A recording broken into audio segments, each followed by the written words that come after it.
The Sony X90L TV. Boy, I tell you what, I've been ready to lay into this TV with some pretty stiff criticism. And now that I've measured it and been watching it for almost 3 weeks, well, you are definitely gonna wanna hear what I have to say.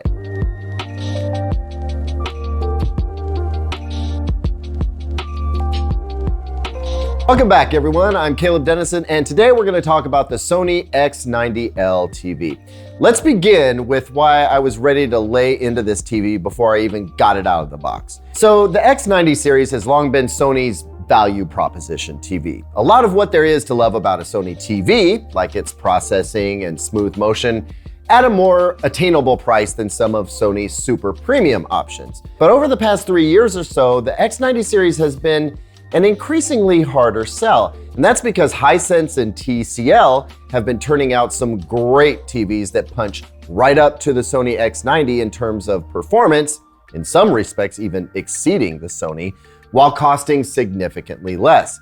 It's always looked like the real value lay with the TCL 6 series and the Hisense U8 series in the past. And this year was looking pretty similar, at least on paper. Here's what I mean. Both the Hisense U8K and TCL QM8 have mini LED backlight systems broken down into an impressive number of dimming zones.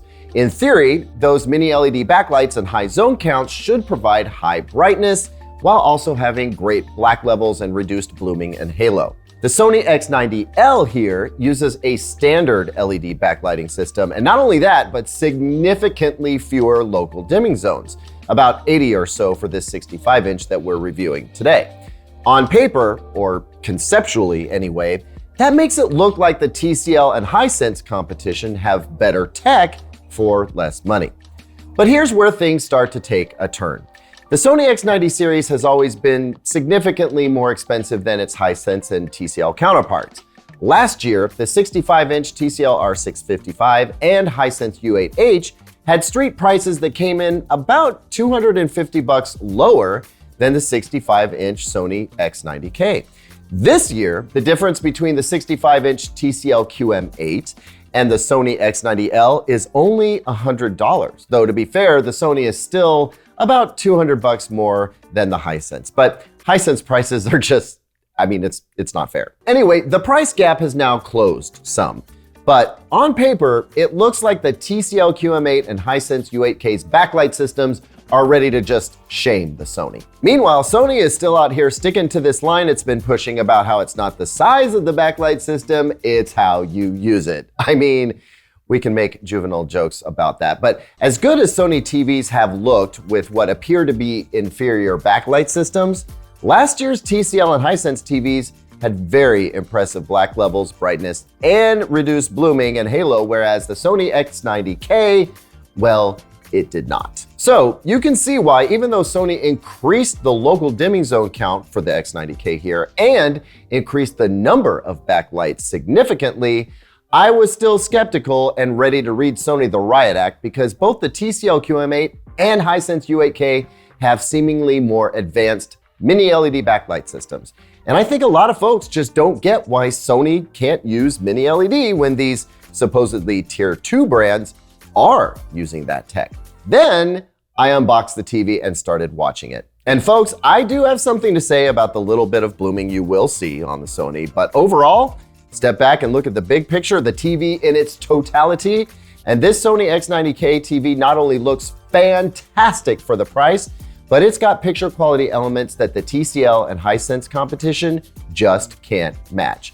Not only that, but it is a lesson in how mini LED as a backlight tech is not necessarily the magic bullet I think we all hoped and expected it to be. Before I get into the narrative describing what this TV is like to enjoy in your home, let's get down to the nitty-gritty. You know what time it is. It's numbers for Knit Nerds time. And folks, I've seen the mock-ups for the Knit Nerds merch that we've got coming, and I think you're gonna love it. I'll keep you posted, but it is coming soon. Okay, so let's dig into the data, and a friendly reminder that you can skip this section if you like. We've got chapter links down below. So the measurements I got paint an impressive picture of the Sony X90L's performance potential.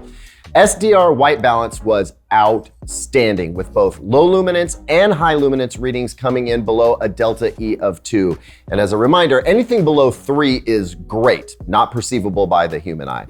Even more impressive than that, the color in SDR was below a delta E of 2 across the board. Now, I used the custom picture preset here, so the SDR peak brightness was expectedly higher than a very strict standard, coming in at about 600 nits for a 10% window, which is more than respectable. It's great for a TV of this price. Moving to HDR, the peak brightness readings I got came in at just over 1600 nits from smaller window sizes and about 800 nits full screen white. For the sake of comparison, the TCL QM8 I tested exceeds the X90L in brightness measurements, with peaks well above 2000 nits from small windows, but about the same 800 nit full screen brightness. And it's a similar story with the Hisense U8K, which only promises 1500 nits peak brightness, but routinely tests above 2000 nits. When it comes to HDR color, the Sony X90L was exceedingly accurate. Only one color swatch tipped over a delta E of 2, which is just insanely good. In fact, the measurements from the Sony were so good that I called Sony and I asked them point blank, was a hardware calibration performed on this TV before you sent it to me? Is this a so-called golden sample? And Sony was quite clear that while they tested the TV to make sure it fit within tolerances of what they consider to be a good example of the TV, it was not altered in any way and is a good example of what you all out there will get when buying at retail. And I do believe that to be true. So from a measurements perspective, the Sony may not be as intensely bright on these charts as the TCL and Hisense, but it's very close. And when it comes to accuracy, the Sony X90L handily defeats both the TCL and Hisense. Seeing this kind of accuracy in a TV at this price is hard to believe, and frankly, I think that's really exciting. So at this point in my review process, the Sony X90L is looking very promising indeed, but I want to see how it performs with actual content of varying types. And of course, in the back of my mind, I'm concerned about how its black levels will turn out, how much blooming we'll see, and will it detract from the other excellent aspects of its performance? Well, I'll just come right out and say that the Sony X90L doesn't perform quite as well in some backlight torture tests as the Hisense U8K or TCL QM8. If we put the X90L side by side with the TCL QM8 here, we can see that the QM8 has a little less halo or blooming around bright objects on black backgrounds. If we turn on the closed captions when we've got letterbox bars, we see the black areas around the white captions text sees a bit of halo and bloom on the Sony, where it is almost non-existent on the QM8. But when you view the Sony X90L dead on, frankly, blooming and halo is not an issue with most content. Unlike the Sony X90K, which had blooming and halo that really bothered me quite a bit, the X90L is looking just fine, thank you very much. You really have to step well off angle to see the backlight system doing its thing. But since we're talking about off-angle performance, neither the TCL nor the Hisense have very good off-angle performance either. So it's not like the Sony takes a significant ding in this area. To be clear, there were times when I was watching the X90L in perfect darkness, and when I looked for it, I could see the backlight in operation, but I had to look for it. Unlike many other LCD TVs I've tested, though, I was never bothered by it. And folks, I am more easily bothered by backlight stuff than most people. More importantly though, the Sony X90L's backlight is quick. The algorithm that drives it is just excellent, better than other TVs in this price class and better than some that cost more. I mean, this X90L really lends credence to Sony's claim that what looks good on paper doesn't necessarily translate into great picture performance. The X90L might not seem like it should look so good, but it absolutely does. Okay, we gotta move past the backlight stuff now, because when it comes to color accuracy, color gradation, motion resolution, and upscaling, the Sony X90L is a cut above the competition. Sony's processing, once again, reigns supreme. In some cases, it's marginally better, and in others, it is significantly better. When streaming content from like YouTube and Peacock and Hulu, streaming services that have a lot of compression and low bit depth, the Sony just looks cleaner than the other TVs. This is especially true for sports, where you get these wide swaths of color across the screen, and there's fast action, this TV has been great for watching sports. As for gaming, well, you guys know I don't dive super into the gaming realm. There are other channels that do a better job with that, but I was able to determine that the input lag on the two HDMI 2.1 ports was about 19 milliseconds at 4K 60 and just a touch lower at 120 Hertz. The TV does support VRR, but when you engage VRR, most of the processing gets scaled way back, and that includes the local dimming system. So contrast takes a fairly significant hit. As a matter of fact, HDR gaming in general, even without VRR, doesn't have the contrast that I want, because the game mode chops down the local dimming system enough that you lose a significant amount of picture pop.